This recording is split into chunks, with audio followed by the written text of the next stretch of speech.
Friends, COVID-led pandemic has forced lot of companies and their employees in the urban cities across the globe to work from home. Work from home has become a new norm. Homes are actually becoming an extension to the office. And with this work from home, there is a lot of focus on the personal hygiene and individuals being confined to their home. There is also a lot of focus on the home improvement products. Today, we are going to talk one such a company who deals in the home improvement product. The home textile segment is one such a segment, and the company that we are going to talk about is a Trident India Limited. Welcome, friends. My name is Milind, and a warm welcome to you all to this series of the stock fundamental stock analysis. First disclaimer, these videos are for the educational purposes. These are not buy or sell recommendations, or these are not promotions from the companies. These videos are meant for the long-term investors. These are not for the traders. I do a lot of research before preparing the video. I go through the annual reports prepared by the company. I read the audio transcript that are available on the company website as a part of the quarterly conference or annual general meetings that company conducts. I also go through a research reports, credit reports that are being prepared by the companies like CRISIL or ICRA. And I also take a view from leading financial magazines like Economic Times or the business magazines like Forbes. So there is a lot of research that goes beyond these videos. And then I do prepare a synopsis and then I do present it as a part of these videos. So friends, welcome. Let's start with the Trident India Limited.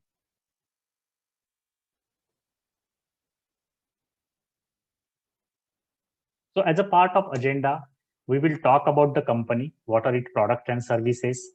We will discuss the company's moat, what are the strengths of the companies. We will see what are the future growth levers available for the company. We will also talk about the competitors and the challenges that company might face in the short term as well as in the long run. We will see the financials of the company, revenue, operating profit, net profit. We will also see some of the key ratios like debt to equity ratios, return on equity ratios. Then we will do a qualitative analysis and we will have a summary. And then in the end, we will see is company a worth investment at the current market price. So let's talk about company's product and services and about the company. So Trident was incorporated in 1990 as Abhishek Industries Limited. It was later renamed to the Trident in 2011. It is a part of USD 1 billion business group of Trident. It has headquarters in Ludhiana and the manufacturing facilities in Barnala and Budhani in Madhya Pradesh. It operates on two business lines. One is a home textile segment and another is the paper segment. It is one of the leading home textile manufacturers in the world. It manufactures cotton yarn, terry towels, and bed linen. It is also one of the world's largest wheat straw based paper manufacturer. Excuse me. So it manufactures the paper based on the wheat residual. So it is like a very environment friendly manufacturer and manufacturing of the paper. So friends, it operates onto two business lines. One is onto the home textile segments, basically bed linen and bath linen. Bath linen is nothing but the products like towels, small napkins, right? Whereas bed linen is nothing but doors, blankets, bed sheets. So it is operating into these segments. In the paper segment, it is operating into the writing and printing paper and copier papers. And it is producing the paper using the wheat straw, which is the residual of the wheat and which is very environment friendly. So in terms of the revenue share, the paper segment contributes to around 16% of the overall revenue. And in FY21, paper segment revenue was around 705 crores. The home textile is the major contributor and it contributes around 84% of the overall revenue. And in FY21. And friends, these are the murky customers that Trident India Limited is catering to. The big names like Walmart, Target, IKEA, Action, and also in the domestic market, it has a very good customer base. They are supplying to Oberoi Hotels, they are supplying to ITC Hotels, they are supplying to Tata Consumer Products, Reliance, Raymond's, Arvind's, you name those brands. So if you see, it has a very strong customer base and it is supplying to a very well-known customers in domestic market as well as across the globe. It has presence around 100 countries. Its paper is getting exported to around 65 countries. Its textiles are getting textiles are getting exported to around 36 countries. It is earning 70% of its revenues from the exports, and its top 5 customer contributes around 30% of the overall revenue. So it has a strong global presence. It has a strong murky clients under its belt, and the home textile, as we saw, is contributing around 84% of the overall revenue. So friends, let's talk about the financials around the home textile segment. So as you see in FY21, the home textile segment revenue was around 3,800 crore and the EBIT margin was around 10%. The capacity utilization for the towel segment under the home textile segment was around 53%, whereas for bed linen segment, it was around 80%. If you see the bed linen segment, the capacity utilization has been continuously increasing from FY17, where it was around 29%, to FY21, where it has now reached to the 80%. The EBIT margins, as we saw from FY17 to FY21, those are more or less remained in the level of 10%. Yes, it got dropped to 6% in FY18, and it was around 8% in FY19 and FY20 as well. So for FY21, the sales was around 3,816 crores and the EBIT margin was 10%. Let's talk about paper financials. Paper financials is contributing handsomely in terms of the EBIT margin. So its revenue for FY21 was around 700 crore and its EBIT margin was 25%. It has dropped from 37% in FY19 and 33% in FY20, and this is because of the pandemic-led disruptions.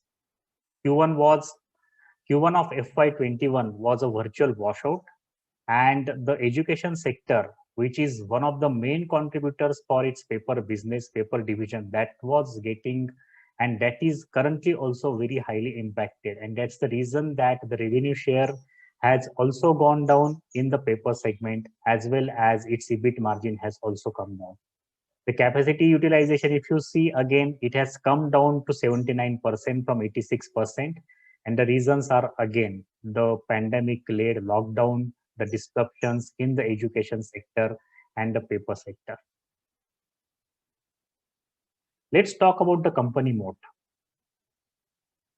So as I stated, it is exporting to around 100 countries in the 6 continents. It is deriving around 70% of its revenue from the exports. It has a diversified revenue contribution. In the home textile segment, the contribution from the yarn is around 32%, whereas the bed linen and bath linen is around 68%. So it has the diversified revenue contribution. It has the backward integrated with yarn. The home textile business is backward integrated with the yarn, and hence it is able to absorb the shocks in terms of the volatility in the prices. So that is one of that is again one of the moat for the company.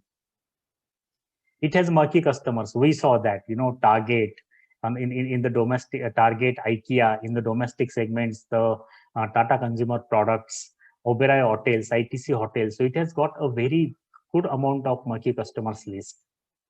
It has a strong brand recall, and it is #1 position in North India for branded copyware segment. The abundant availability of raw material and manpower is another factor that Indian textile industry is having advantage in the global textile place. And you see, these are its domestic brands that are available in the home textile segment as well as in the paper segment. Let's talk about the future growth levers for the company.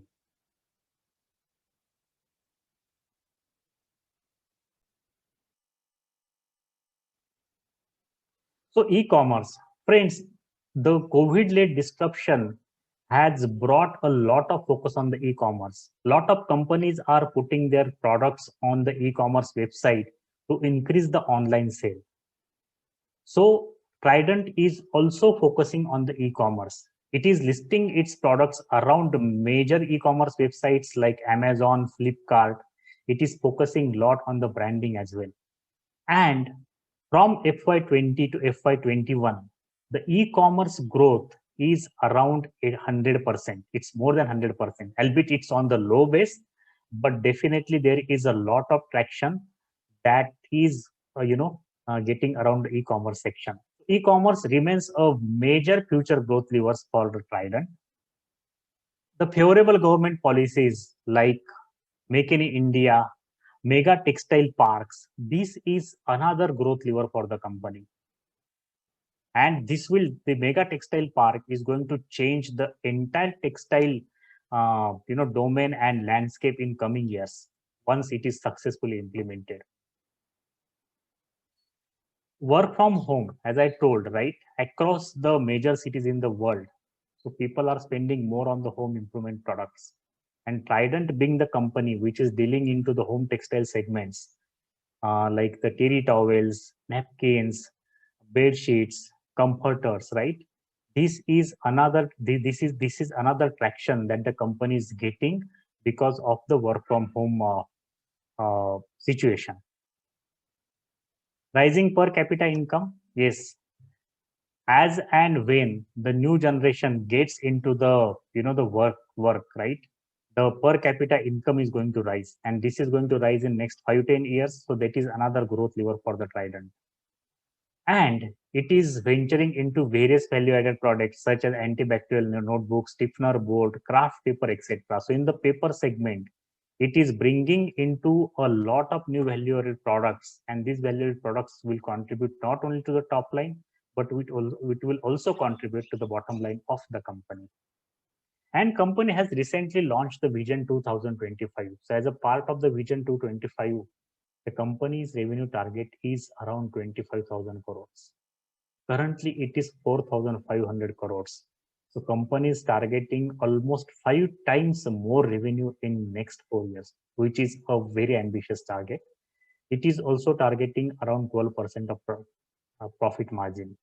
The company's profit margin historically have varied between 8 to 10%. Now it is targeting the 12% PAT margin. So if it is able to successfully implement its Vision 2025, then it will be one of the major growth lever for the companies. And company, if successfully implemented, right, could become a major wealth creator for its stakeholders, its shareholders. And it is going to diversify, build, and grow new business. That is again as a part of its 2025 vision. So it wants to venture into the new business. So this remains, of course, the key monitorable. If the company is diversifying into the related business, it's well and good. But if it is diversifying into the unrelated area, then that needs to be a key monitor. So this is, of course, a double-edged sword. Ambitious revenue target, high profit margins, expanding into the new businesses, this remains the key monitorable. What are the weakness and challenges? So cotton is one of the key raw material for the production of the textiles, and volatility in the cotton prices remains a key monitorable. It is also sensitive to the international demand supply situation, and it is also sensitive to the monsoon or pest attacks. So one of the weakness or one of the challenge is volatility in the cotton prices. Another challenge is competition from countries like China, Pakistan, Vietnam. These are the countries, these countries are significant contributors to the export to to the US and European Union, which is a major consumer of the textile products. And if these companies and if these countries government come up with some local policies to boost the exports, then that could impact the companies like Trident in India. So this competition is another key monitorable or is another key challenge. Dependency on US. Trident's textile segment almost derives 70% of its revenue from the US. So any slowdown in the US, any import policy change from the US government can impact Trident's top line and bottom line. Of course, Trident is trying to mitigate this risk by expanding its footprint into the European Union. But at this point of time, US dependency remains a key risk. So friends, I have divided this video in two parts. So in the first part, we spoke about the company, its product and services, its moat, its competitors, what are the future growth levers for the company. In the next video, we will talk about the financials of the company. We will see the company's sales growth, profit growth. We will also talk about we will also do the qualitative analysis of the company. And then in the end, we will see is the company worth an investment. So friends, stay tuned for the second part. And please don't forget to subscribe to my YouTube channel, and please like the videos if you find that these are informational.